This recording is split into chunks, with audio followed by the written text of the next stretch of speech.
미국 샌프란시스코 한 남성이 길거리에서 제대로 서 있지 못하고 축 늘어져 있습니다. 필라델피아에서는 한 여성이 허리를 구부린 채 멍하니 서 있고 또 다른 여성은 무릎을 구부리고 고개는 하늘을 본 채로 비틀거립니다. 아예 허리를 90도로 구부려서 몸을 가누지 못하는 남성도 보이는데요. 마치 좀비 영화를 보는 것 같습니다. 이 사람들 대체 왜 이러는 걸까요? 죽음의 마약이라고 불리는 마약성 진통제 펜타닐 때문입니다. 미국에서는 최근 이 펜타닐이 심각한 사회 문제로 떠오르고 있습니다. 펜타닐의 중독성은 모르핀의 200배, 헤로인의 100배입니다.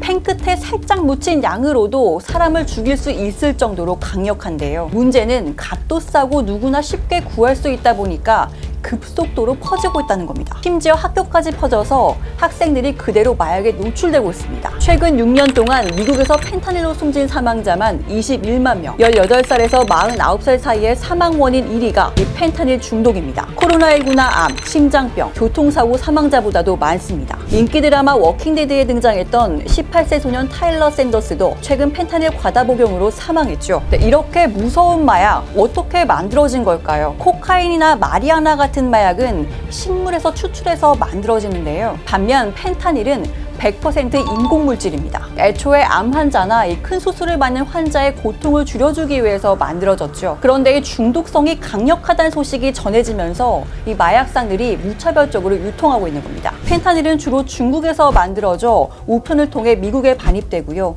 그게 아니면 중국산 원료를 갖다가 이 멕시코 공장에서 만들어서 미국으로 밀반입됩니다.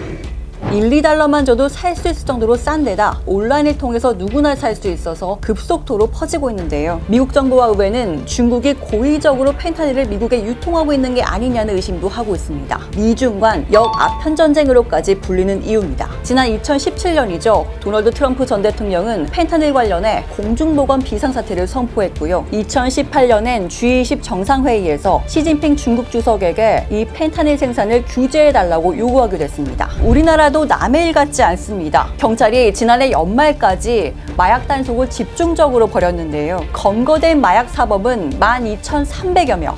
역대 최다입니다. 더 이상 마약 청정국이 아니란 얘기죠. 클럽과 유흥업소에서 함께 마약을 하는 사례가 많았고요. 온라인에서 쉽게 마약을 사고 팔게 되면서 학생과 주부, 회사원까지 광범위하게 퍼지고 있습니다. 특히 지난해 10대 마약 사범은 5년 전의 4배, 미성년자의 마약 노출이 심각한 상황인데요. 젊은 사람들 쉽게 접할 수 있는 온라인 환경에 완전히 이제 우리나라는 굉장히 발달된 국가잖아요.